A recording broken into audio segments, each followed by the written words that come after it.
Jubi's taste ഹബിൻ്റെ പുതിയൊരു എപ്പിസോഡിലേക്ക് എല്ലാവർക്കും സ്വാഗതം. ഇത് ഇന്നത്തെ നമ്മുടെ താരം മാമ്പഴ പുളിശ്ശേരിയാണ്. കേരളീയർക്ക് ഏറ്റവും പ്രിയമായ മാമ്പഴ പുളിശ്ശേരിയാണ്. അപ്പോൾ അത് ലാസ്റ്റ് നമ്മൾ അതൊന്ന് താളിച്ചെടുക്കുവാണ്. അതിന് ഇത്തിരി വെളിച്ചെണ്ണ ഒഴിച്ചിട്ട് ഇത്തിരി കടുകിട്ട് കൊടുത്തു, ഇത്തിരി ഉലുവ ഇട്ട് കൊടുത്തു, 2-3 പിന്നെ ഉണക്കമുളക് ഇട്ട് കൊടുത്തിട്ട് ഇത്തിരി നല്ല പച്ച കറിവേപ്പില ഇട്ട് താളിച്ച് നമ്മൾ ഇതിനകത്തേക്ക് ഒഴിക്കുവാണ്. അപ്പോൾ ഇത് ഇപ്പോൾ അറിയാമല്ലോ, ഇഷ്ടം പോലെ നമുക്ക് മാമ്പഴമുണ്ട്. നമുക്കല്ലെങ്കിലും നമ്മുടെ വീട്ടിലില്ലെങ്കിലും വാങ്ങിക്കാൻ കിട്ടും. നല്ല സ്മെല്ല് വരുന്നുണ്ട് കേട്ടോ. അപ്പോൾ തന്നെ ചോറിനാ തോന്നുന്നു. അതിന് വേണ്ടി ഞാൻ ഇവിടെ കുറച്ച് മാമ്പഴം ആദ്യം എടുത്ത് നല്ലപോലെ കഴുകി വെച്ചിട്ടുണ്ട്. നല്ല മധുരമുള്ള മാമ്പഴമാണ് കേട്ടോ ഇത്. അപ്പോൾ ഇതിൻ്റെ തൊലിയെല്ലാം നമുക്ക് ആദ്യം ഒന്ന് കളഞ്ഞെടുക്കാം. അപ്പോൾ നിങ്ങളൊക്കെ നമ്മളെല്ലാവരും മാമ്പഴ പുളിശ്ശേരി വെക്കാറുണ്ട്. അപ്പോൾ ചിലർ എന്തെങ്കിലും വെറൈറ്റി ആയ രീതിയിലായിരിക്കും ചെയ്യുക. അപ്പോൾ അങ്ങനെ ഉണ്ടെങ്കിൽ നിങ്ങളൊന്ന് ഷെയർ ചെയ്യണേ. അതുപോലെ നിങ്ങൾ തീർച്ചയായിട്ടും ഒന്ന് ലൈക്ക് ചെയ്തേക്കണേ. അപ്പോൾ ഈ മാമ്പഴമൊക്കെ നമുക്ക് ആദ്യം ഒന്ന് അതിൻ്റെ തൊലിയൊക്കെ ഒന്ന് മാറ്റിയെടുക്കാം.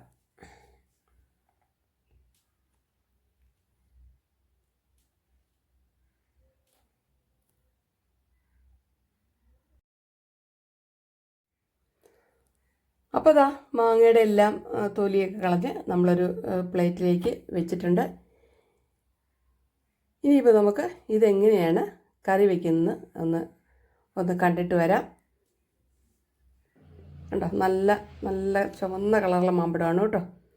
അപ്പോൾ ഞാനിത് മൺചട്ടിയിലാണ് വയ്ക്കുന്നത്. മൺചട്ടിയിൽ ഇട്ട് കൊടുത്തിട്ട് ഒരു അര സ്പൂണ് മുളക് പൊടിയും 1/2 സ്പൂൺ മഞ്ഞൾപ്പൊടി ഇട്ട് കൊടുത്തിട്ടുണ്ട്.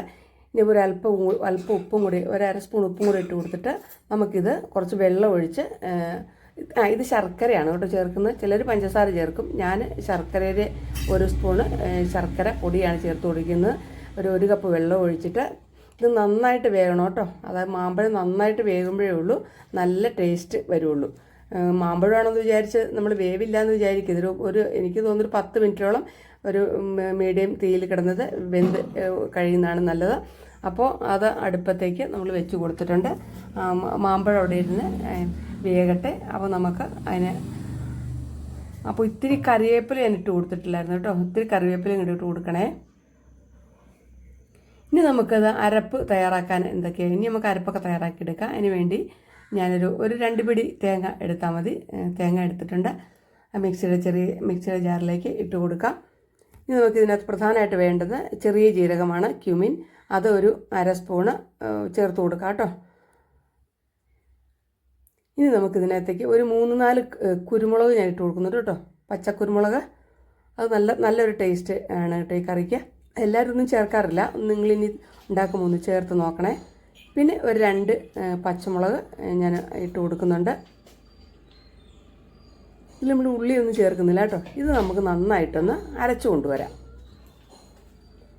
അപ്പോൾ അത് നന്നായിട്ട് നമ്മൾ അരച്ചെടുത്തിട്ടുണ്ട്. ഞാൻ പറഞ്ഞത് നമ്മുടെ മാങ്ങ നന്നായിട്ട് തിളയ്ക്കുന്നുണ്ട്. ഇത്തിരി പച്ച കറിവേപ്പില ഇട്ട് കൊടുക്കുവാണ് ഞാൻ. അപ്പോൾ ഇത്തിരി നേരം കൂടെ ഒന്ന് വെന്തോട്ടെ. ഇപ്പോൾ അതെ മാമ്പഴം ഒക്കെ നല്ല സോഫ്റ്റായിട്ട് വന്നിട്ടുണ്ട്.